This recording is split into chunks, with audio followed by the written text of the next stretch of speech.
Thank you so much to everyone here taking the time to join us in celebration of May, which has very special significance in the United States as it is a nationally recognized month of older Americans.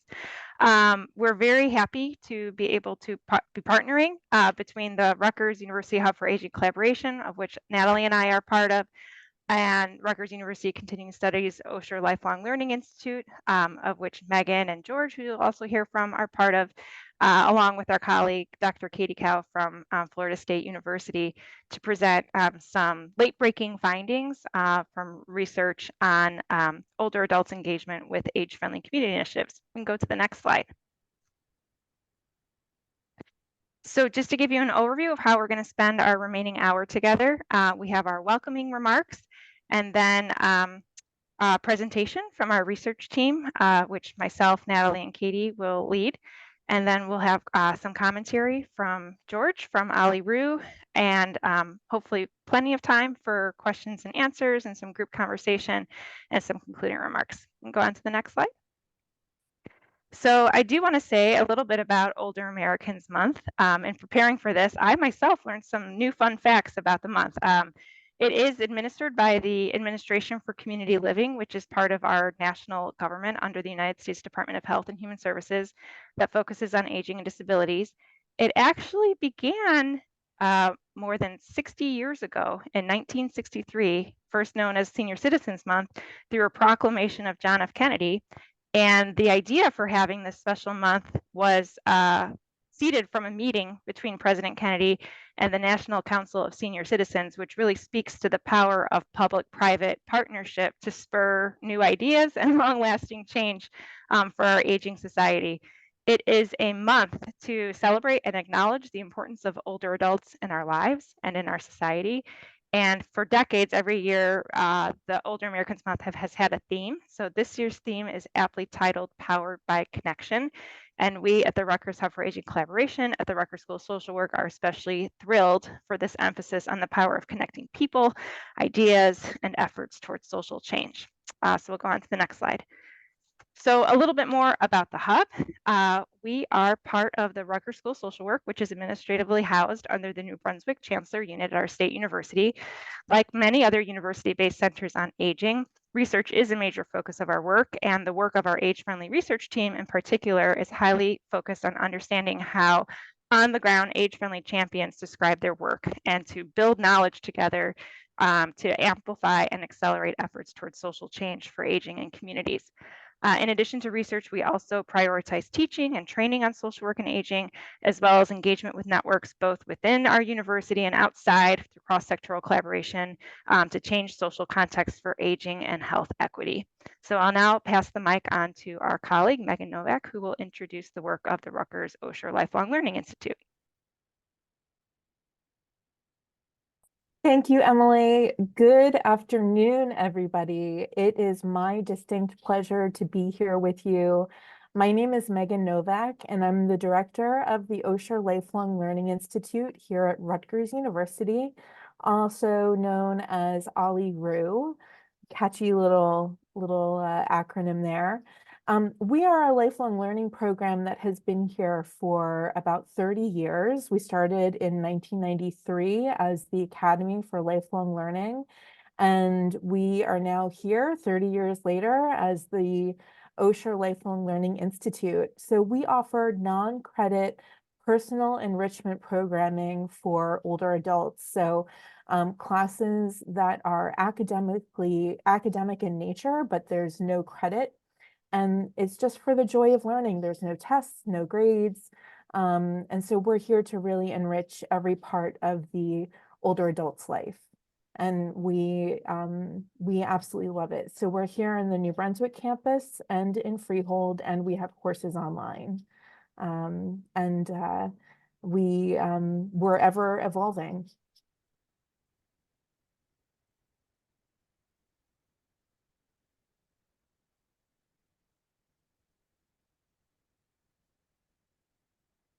Great. All right. So welcome again.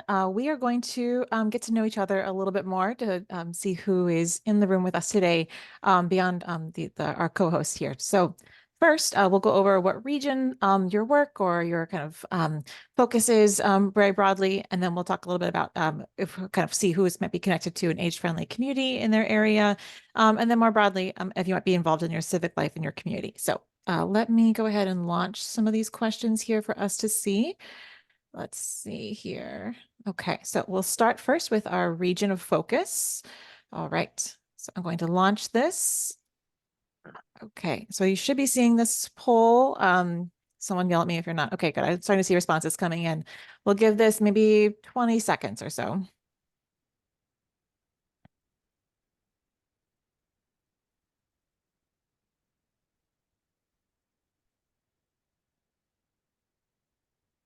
All right, another 5 seconds, almost there.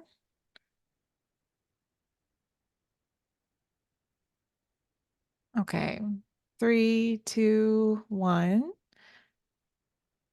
Okay, let's see if I can share these with everybody. Okay, so I think you should be seeing a little bit about who we are here today. So we've got a good representation, about 40% here are from Northern New Jersey, right? And there's a nice focus of statewide as well, and some Central Jersey, a little bit of Southern Jersey. Hello, we see you. Good morning. And then some out of state. Fantastic. We have some really lovely representation here geographically. So that is fantastic to see, because we will be talking about our project, as we'll get into, does focus on New Jersey as well as different geographies as well. So we are very, very welcome to, we're very glad to welcome you from wherever you're coming from.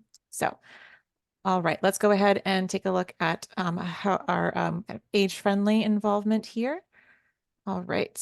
Oh, let me go back, sorry, and launch the second question. Okay, so you should be seeing the next one.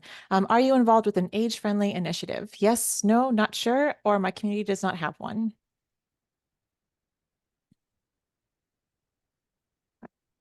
Responses are coming in quickly. We'll give this maybe another 10 seconds.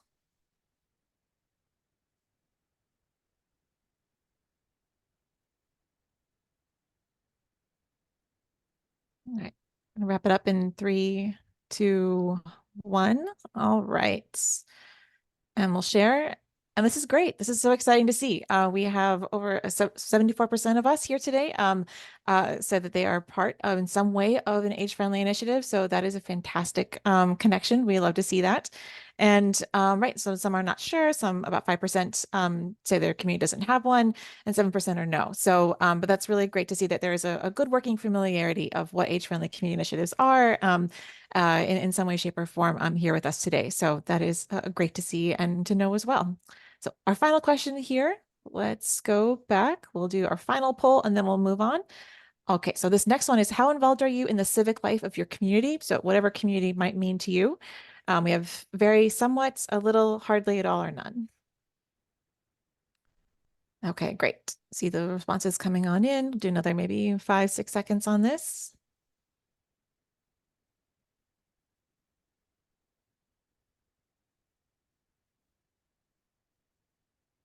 Okay, 3, 2, 1. Anyone else? Okay.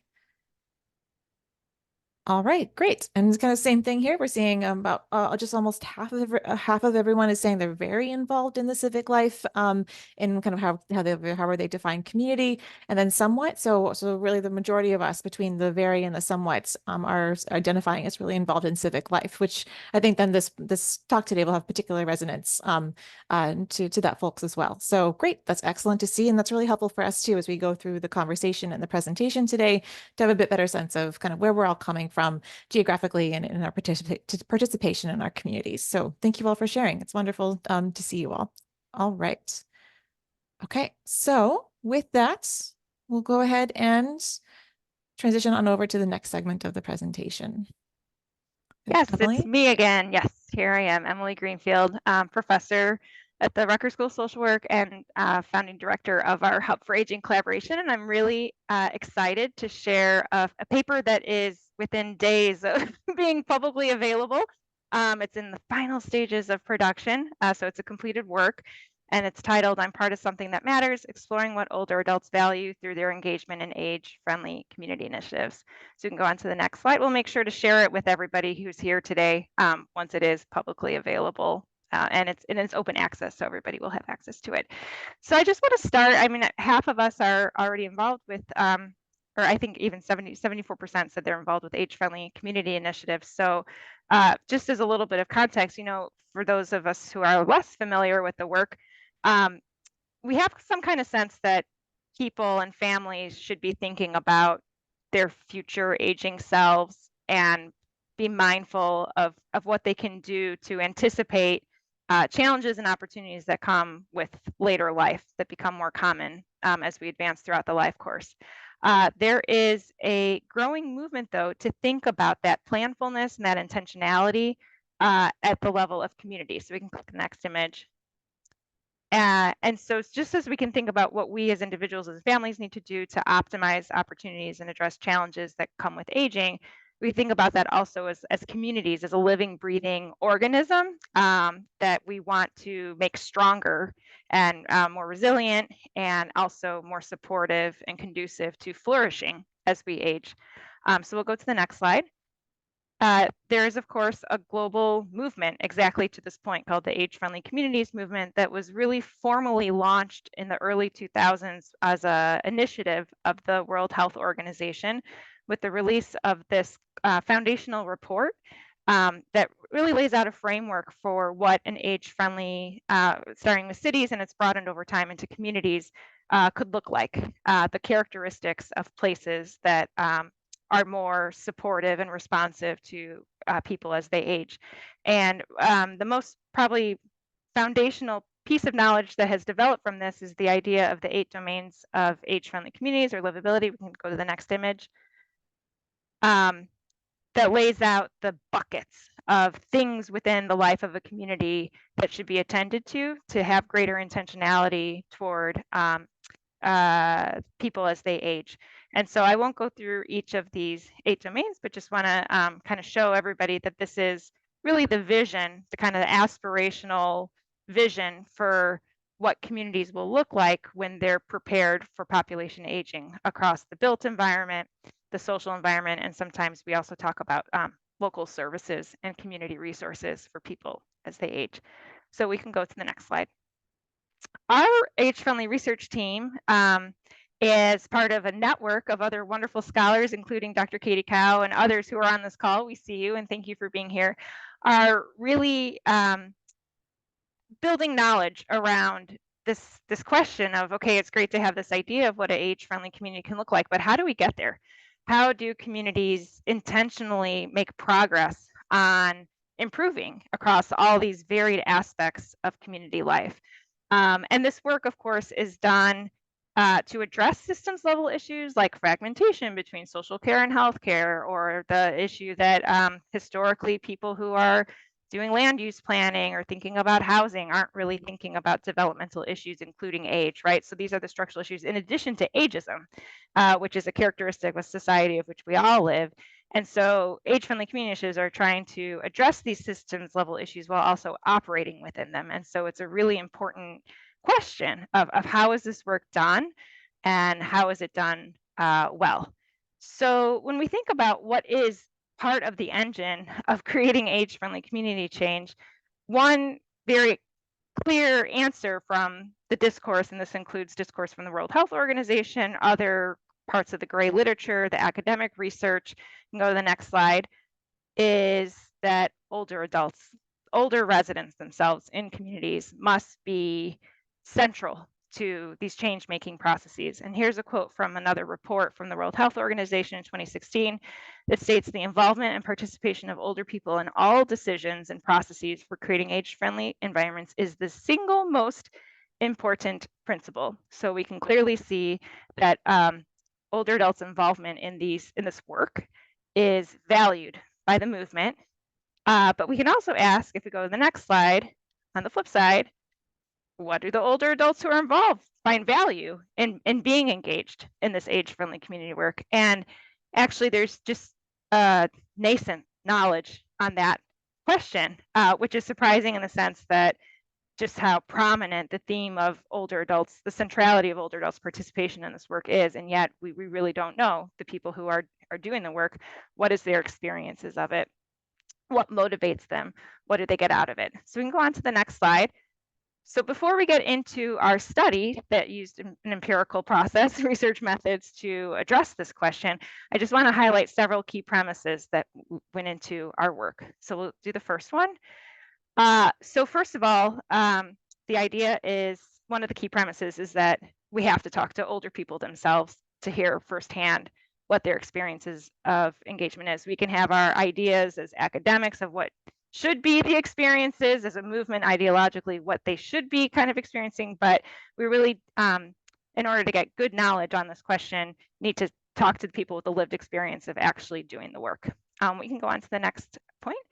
So the next point is that older adults can and do serve as leaders for age-friendly community change. There's a tension in the movement between, you know, kind of more top-down, like heavy government, expert-led planners doing the work versus more bottom-up, like grassroots advocates who are doing the work. And the literature kind of suggests in general that it's more common for older residents to be involved in more peripheral ways, like informants on somebody else's plans, or recipient of the benefits of the age-friendly community work. But there are plenty of examples of very passionate, committed, age-friendly champions who are older residents of of the communities themselves, and that it's really important to speak with those people in particular on what the age-friendly leadership means to them. So go to the next slide, or next point.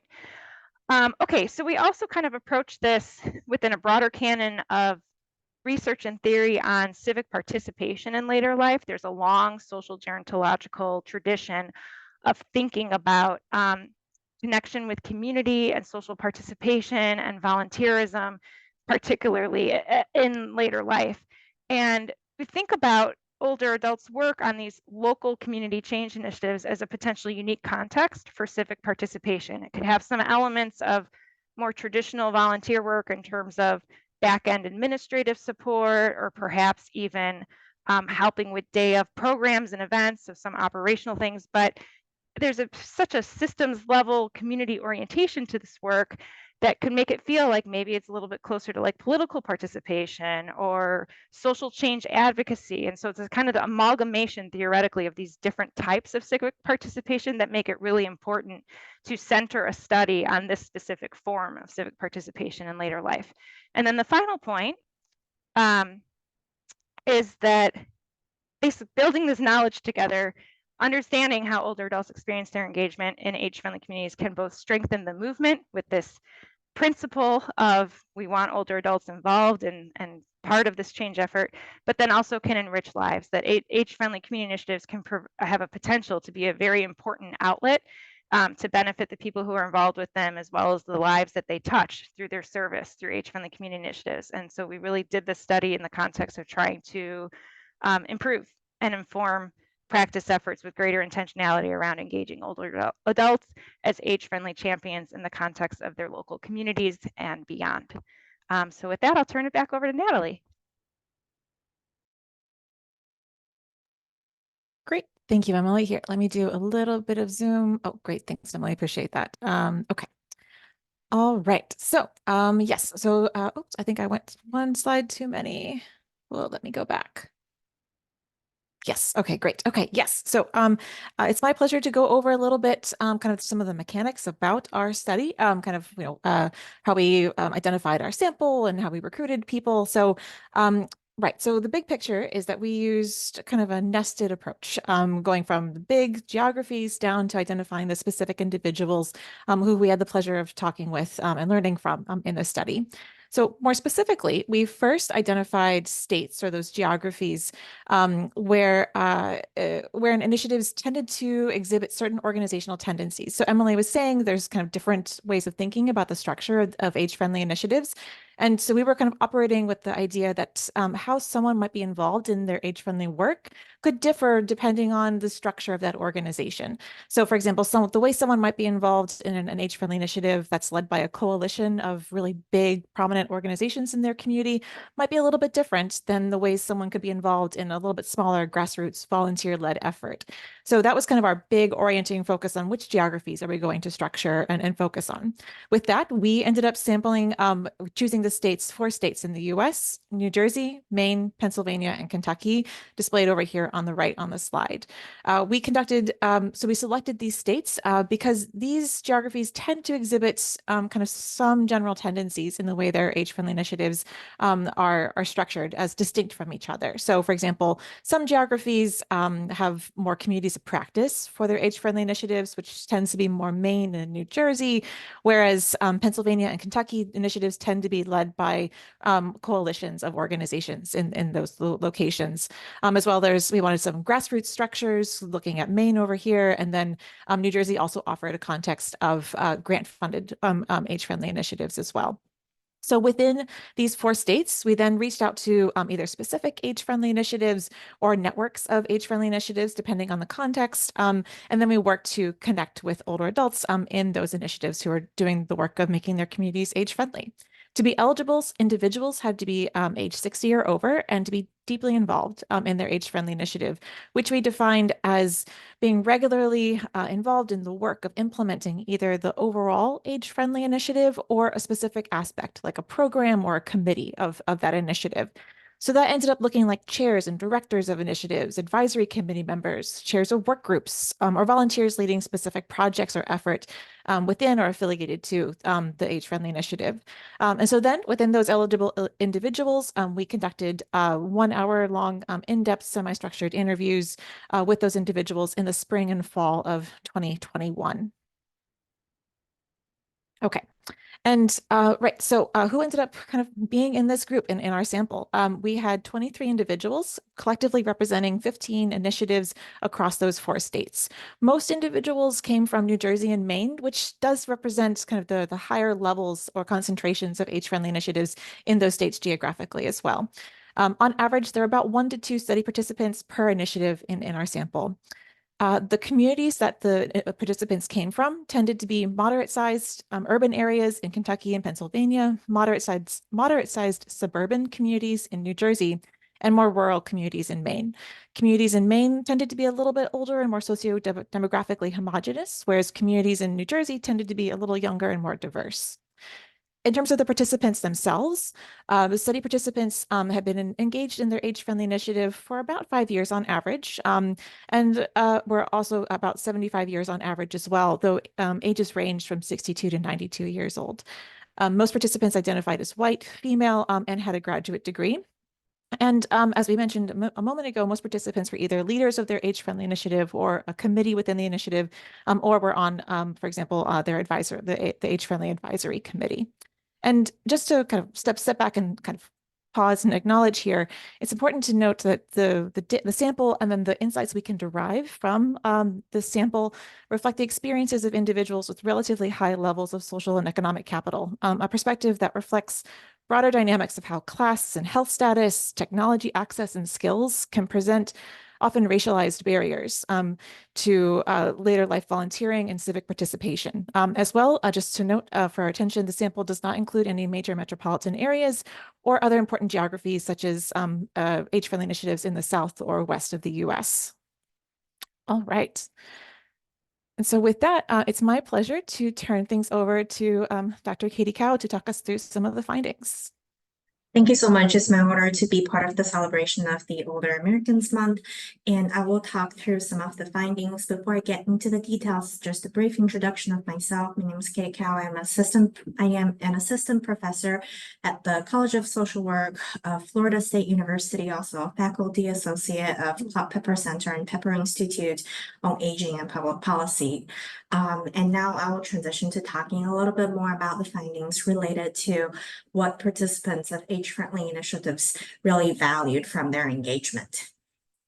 Okay, let's see next slide regarding an overview of what we found and the 3 major themes that we identified from the analysis of those interviews. So as you can see, there are 3 major themes of what participants value from their age-friendly engagement. First, opportunity for social contribution. Second, social connectedness and integration. Third, the opportunity for staying active and continuing personal growth. And you can see that there are several sub-themes that are within each of the broader theme, and we will go over each of them one by one when we go through the slides. Thank you. So to get us started on the first thing related to the benefits or what participants value is the opportunity for social contribution. So using this quote from Booker Washington, those who are the happiest are those who do the most for other people, right? So this first thing really reflects the joy that participants derive from contributing to their community and also helping and serving other people in their community. Next slide, please. So within this broader theme of opportunity for social contribution, the first sub-theme is demonstrate and reinforce altruism to community participation and people across the lifespan. As you can see from this quote that we have here from the work group member in Maine, it makes them feel good inside in their heads to be able to give that way. Obviously, they gave in other ways, but overall, it's a good feeling of being a good citizen. So this first sub-theme within the first theme really allude to the fact that people feel good about being able to contribute to their community. It's a general sense of altruism that makes them feel good and feel valuable and feel meaningful through their engagement. So in this first sub-theme, people also talked constantly about their devotion to age-friendly because it kind of improves the life of people across the lifespan, not only older adults, but also people with disabilities, other groups. So you can see the intention of generativity and altruism within the first sub-theme. And now that we, now please move forward to the second sub-theme within theme one. You can see that within the second sub-theme, the intention of who they would like to benefit becomes a bit more specific. A lot of people shared with us that they're involved with age-friendly initiatives, and what they value about their engagement with age-friendly initiatives is because it gives attention to issues related to older adults. A lot of the times issues related to older adults might be brushed aside or not given enough attention, but age-friendly initiative kind of put older adults issue and aging related issues front and center. And that's one of the most valuable things to people, is that they can advocate for themselves as older adults and advocate for older adults as a group. Okay. Now let's move forward to the third sub-theme within theme one of social contribution. So participants also shared that they value the opportunity of contributing to their community through age-friendly initiatives, just because it also allows them to use the skills and knowledge and experiences they have gained in earlier lives. So to some extent, it provides some sense of continuity and a sense of meaning, because those are the things that they're interested in. Those are the causes that they are passionate about, and those are the causes that they believe in. For example, this participant talked about the same as when I was at work, I was chair of senior college. I really believe that form of education. I really believe that from an educational point of view, it was good to put in courses that interested me and that I thought would interest other people. It draws on my background as a teacher. So from this quote, you can really see that people contribute to age-friendly from their own background, their interests, and their expertise that they have gained earlier in life. Okay, now let's move forward to our second thing regarding what people value from their engagement. And this quote will summarize the theme that we're going to talk about in depth a little bit more. Alone, we can do so little. Together, we can do so much. So this is the spirit of the second theme regarding social connectedness and community embeddedness that participants have shared with us. So the sense of building a community and connecting with others within age-friendly initiatives is really centered around a common goal, right? So it's not just hanging out with a friend or leisure activities. People are connected to each other through the common goal and mission of age-friendly initiatives, and that kind of goal and shared mission further reinforce connections among people. So now let's take a look at some specific examples and quotes from the second theme. So regarding social connectedness and integration, there are two sub-themes. First is interpersonal, establishing and maintaining interpersonal relationships with other people working on age-friendly initiatives. And the second sub-theme is integrating into the community. For example, we had some participants who were new to the community. They might have moved from a different state, and being involved in a friendly community really allowed them to further understand the structures and histories of their community, as well as connecting with other people in the community and other people who are interested in similar causes, right? So those two sub-themes are interconnected, and they're illustrated within this one theme. For example, with age-friendly, you do your work and then you celebrate your work. There's nothing better than a group of people getting together and do something constructive and then celebrate when they're done. So it is echoing the theme of our Older American Month that we're powered by connection, right? So building and working on the same goal on age-friendly really brings people together interpersonally and also embed them more deeply within their communities. Okay, now let's move forward and take a look at the final theme regarding personal growth and staying active. So using this quote from Benjamin Franklin, tell me and I forget, teach me and I may remember, involve me and I learn. So older participants really shared with us that they really enjoyed engaging in different aspects of age-friendly initiatives. As Dr. Greenfield has shared earlier, there are a lot more flexibility in terms of what roles and tasks people can take on within their community in age-friendly initiatives compared with traditional types of volunteering. So being active and being able to advocate for things that they really care about and affects the local community really gives people a sense of purpose and meaning. So let's take a look at the quotes that we have under theme 3 regarding staying active and personal growth. So the first sub-theme under theme 3 is enjoying staying active. So within this first sub-theme, people really shared with us that they really enjoyed just being a part of age-friendly. It's fun to be involved in some activities.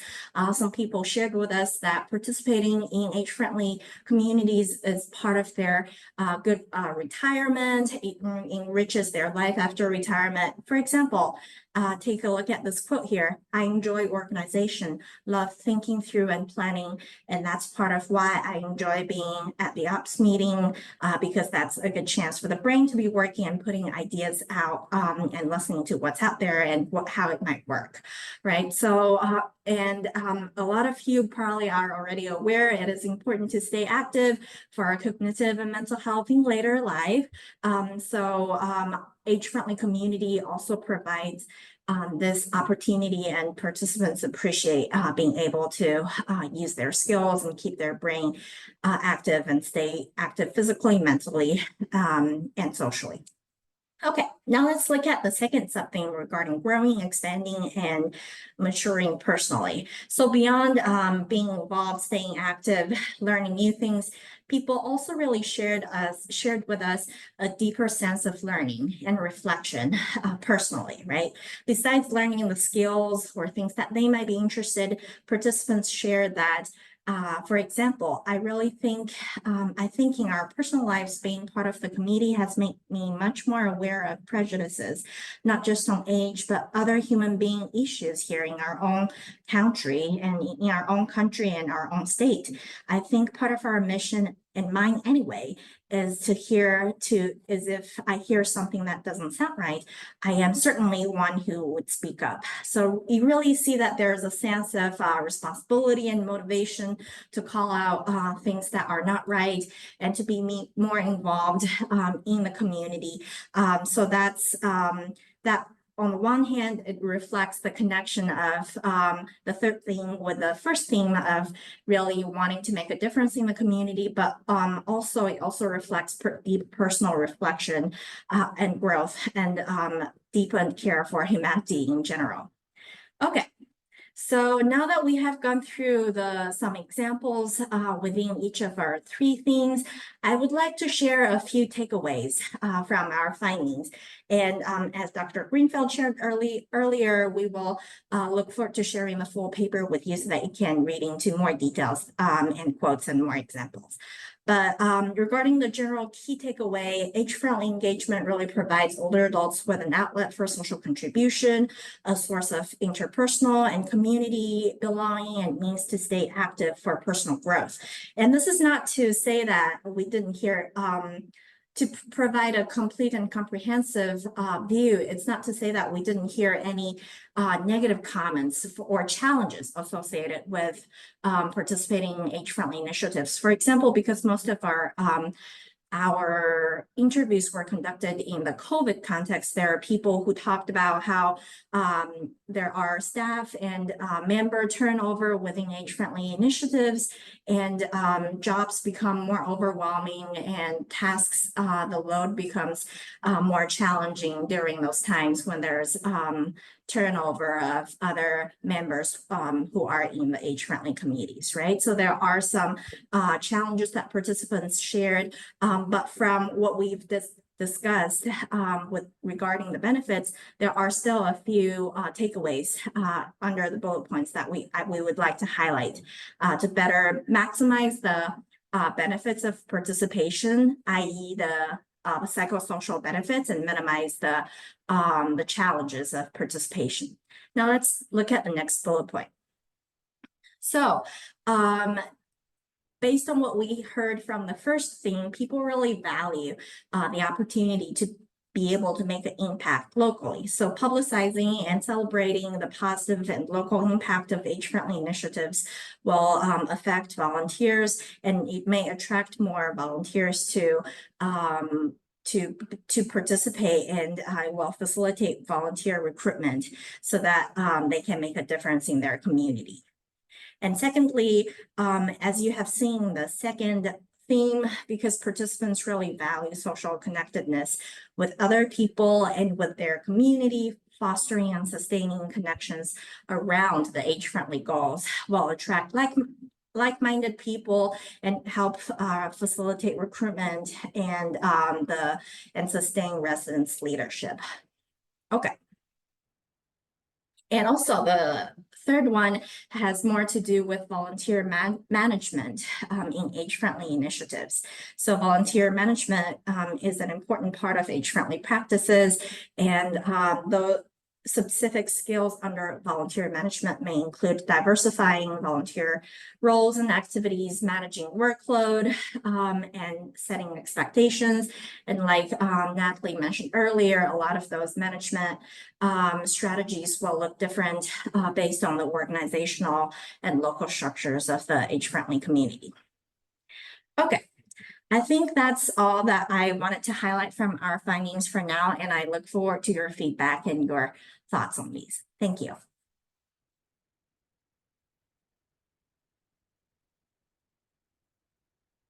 Okay, thank you, Katie. That was wonderful. I am going to take this opportunity to introduce our inimitable volunteer, George Lesh. George has been with us for a couple of years, and he came to us and there was one particular event, and the famous words uttered were, "Let me know if you need anything else." And the rest is history, as he's now fully embedded in our organization, and we don't know what we would do without him. So George is going to offer some firsthand remarks on everything that we've been discussing. I will pass it along to you, George. Thanks, Megan. You're very generous. Hi, everybody. Thanks for the opportunity to speak for a few minutes. As Megan said, I'm a student at Ole RU. I'm also a volunteer, and I'm a chair on one of the committees. So a tiny bit of background: I retired about 3 years ago from a corporate job and spent most of my career in information technology. I worked as an engineer, a engineer manager, and in the last couple of years as a project manager for IT projects. So when I retired from IT, which is where you're constantly learning new things, as in many disciplines, I didn't want to just sit back and do nothing. I wanted to continue learning.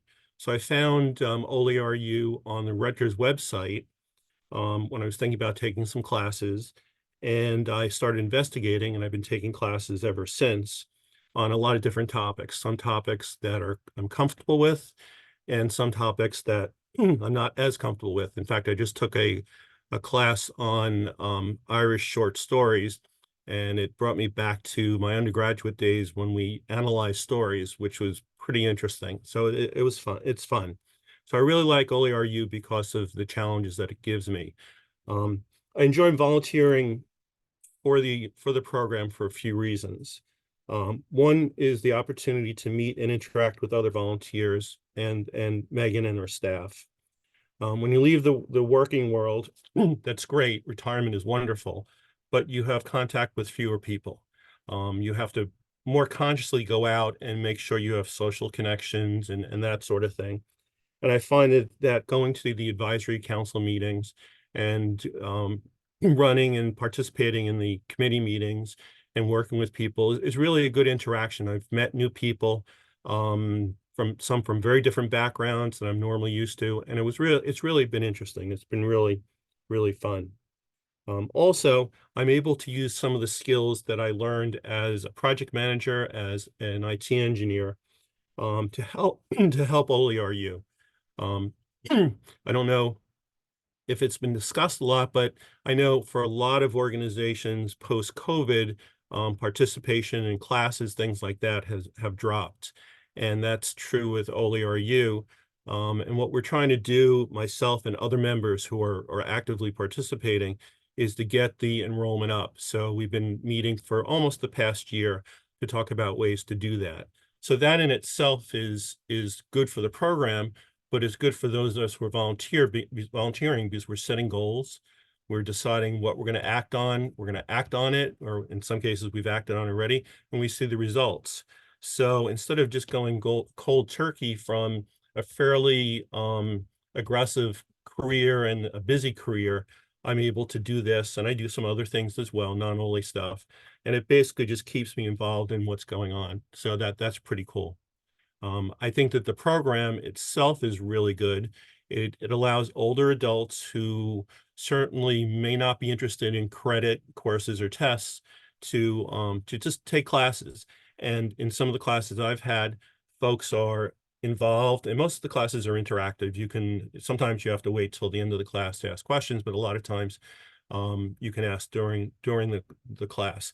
So for some people, they do that and they get involved, and you can see some folks are experts in certain areas, have backgrounds, and others are not. And some people just listen.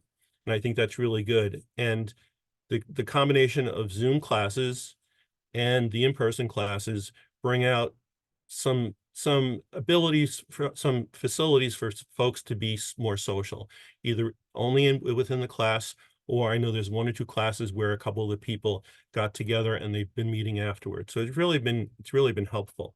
I found Katie's presentation really interesting, especially the three themes, because a lot of that I can relate to personally, and it makes sense. You know, the different things that once you retire, you plan. You know, most people plan financially to retire. How many people really plan for what am I actually going to do? I mean, some people are going to relocate or whatever, but that's a little bit less defined, I found, in other cases. And it's fun to really go after and do things that keep you active, keep you thinking, keep you off the internet and some of the nonsense that I consider on the internet, and really learn and continue to learn, to continue to think and continue to expand. So I think that's probably about it. I guess in summary, the program's good. I think that volunteering keeps me active. Participating keeps me active. And it's really, really important to do that both with this program and in other aspects of my retirement. Let me stop there. Any comments or questions? Thank you so much, George, for those brilliant reflections and sharing in your own voice your experiences with the OleRU community and your leadership with it. We're very grateful.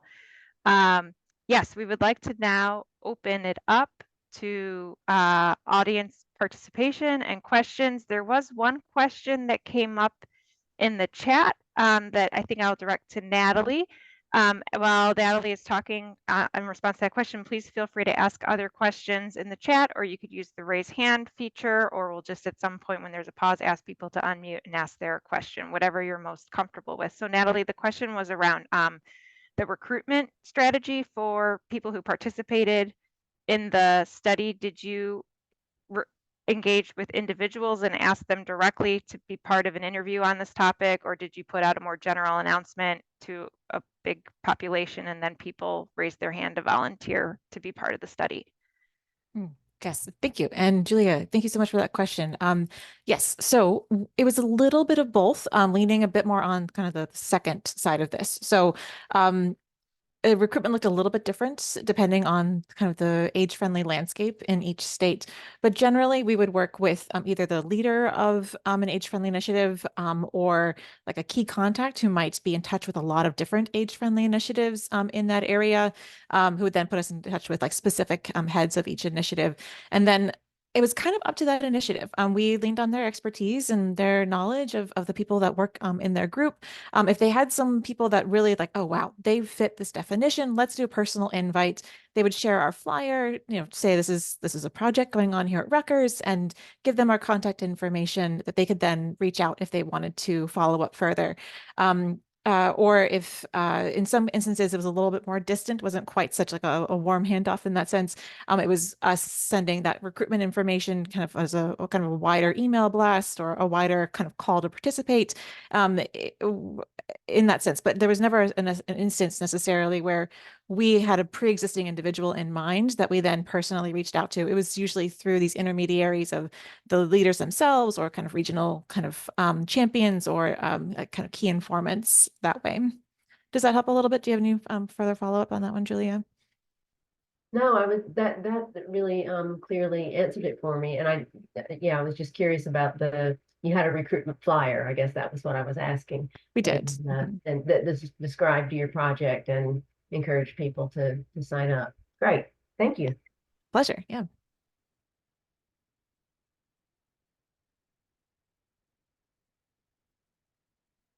Any other questions, reflections? Anything that resonated with your own experience?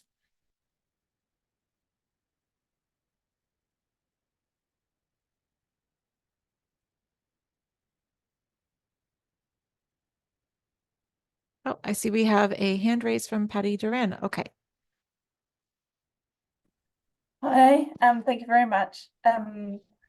Fantastic project. It was really interesting to hear your findings.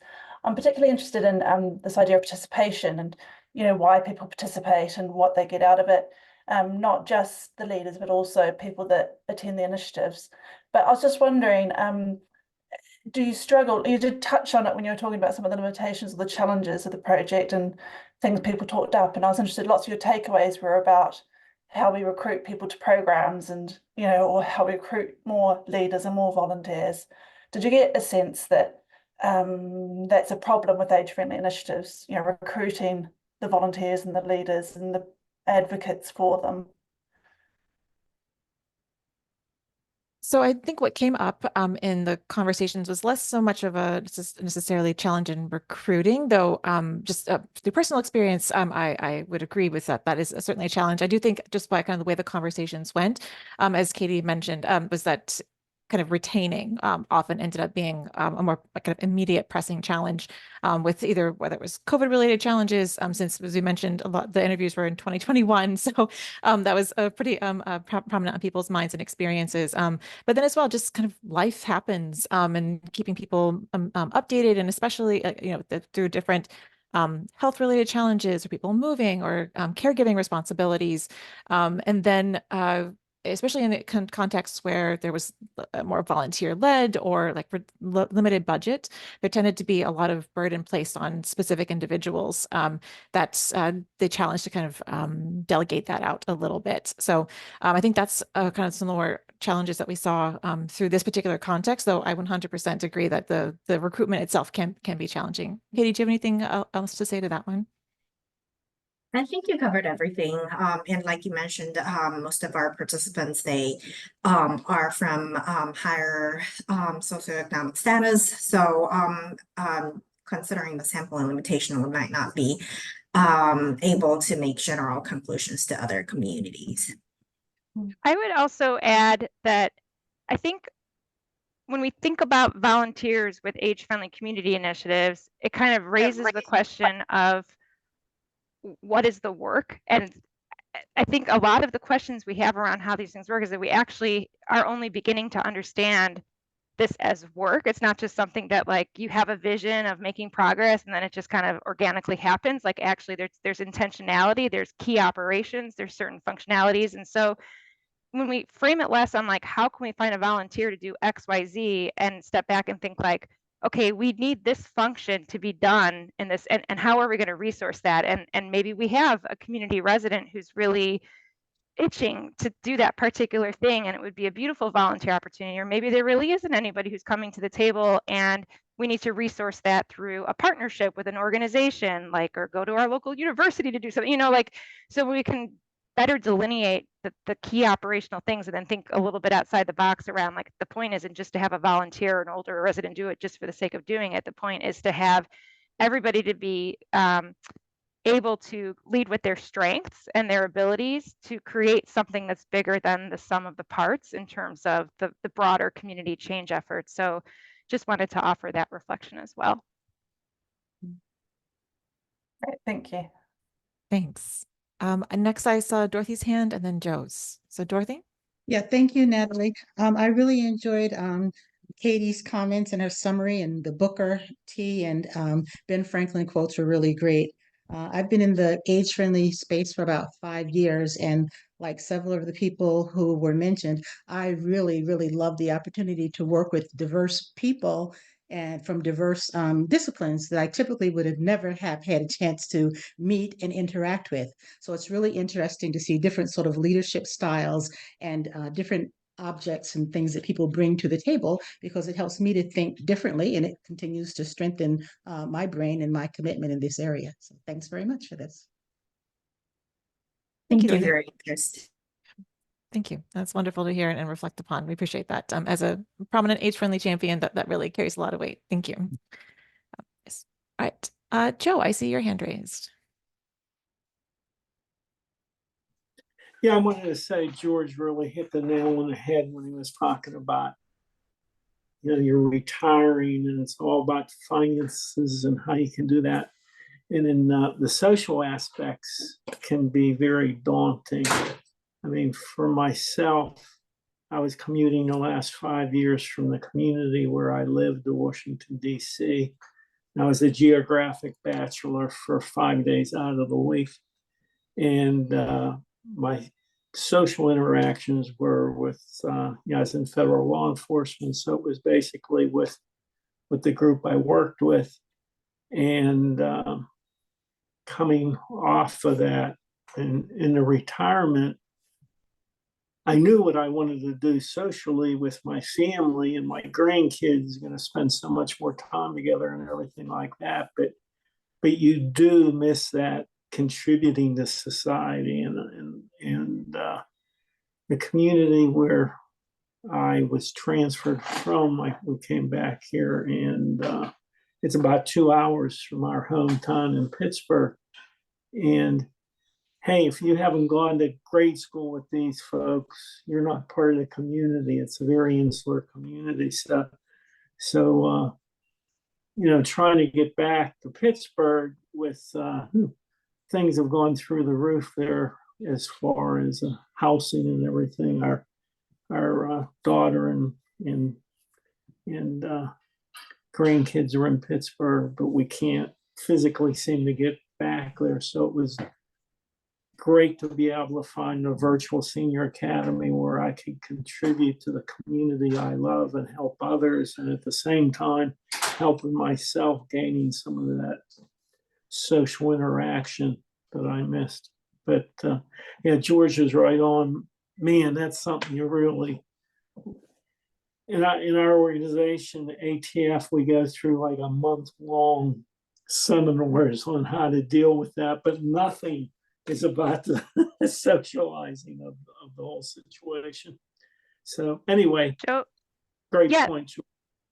thank you so much for amplifying George's perspective and adding your voice to similar themes. I just want to say how striking it is to hear such similarities between the benefits you and George expressed in engaging with the community in various ways and thinking about, when we talk about civic participation, we also have to step back and think about like, what is the community? And there's such a default in the age-friendly communities movement to think about communities as place-based jurisdictions. And that's really tied up to the fact that this movement was seeded by World Health Organization and organizations like AARP that are very much focused on local administrations and governments. But we recognize that in some ways it's a privilege to have your place-based community also be your psychological community, and others for various reasons experience community in multiple different forms and ways, especially our digital communities, that we're increasingly building, especially since post-pandemic.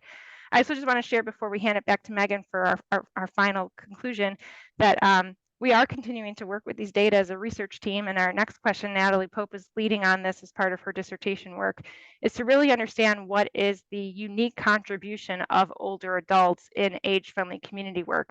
When we think back, and Patty, I think this relates to your question, and Dorothy, also your remark about meeting people from different backgrounds and social positions. You think about like residents in general. What about younger generations and this idea of co-generation? Is there space for volunteers earlier in the life course to also have their lived experiences centered in this work or connected somehow? And so our kind of next line of inquiry with this project is to really understand, what is it that older residents, this kind of cross-section between people who live in that community and who are so older as a particular developmental stage or identity that they might have, that they can uniquely are more likely to be able to do for age-friendly community progress relative to people with different social positions relative to the community and the life course. And we'll be excited. Maybe we'll have in time for some future Older Americans Month to be able to share that, but just wanted to resonate. That's a question that's very much on our minds too. So with that, I'll turn it over to Megan for our final remarks. Thanks, Emily. Boy, what a great way to kick off Older Americans Month. This was a great program. Thank you, Emily, Natalie, Katie, for sharing your findings. This was excellent. And thank you, George, for sharing your thoughts as well. I don't know about you, but I'm feeling extra energized about the work that we do. And I hope that you take this with you for the rest of the week, the rest of the month, and continue to do that good work that we all do. So go forth, enjoy this beautiful day, and thank you again for joining us today. Take good care.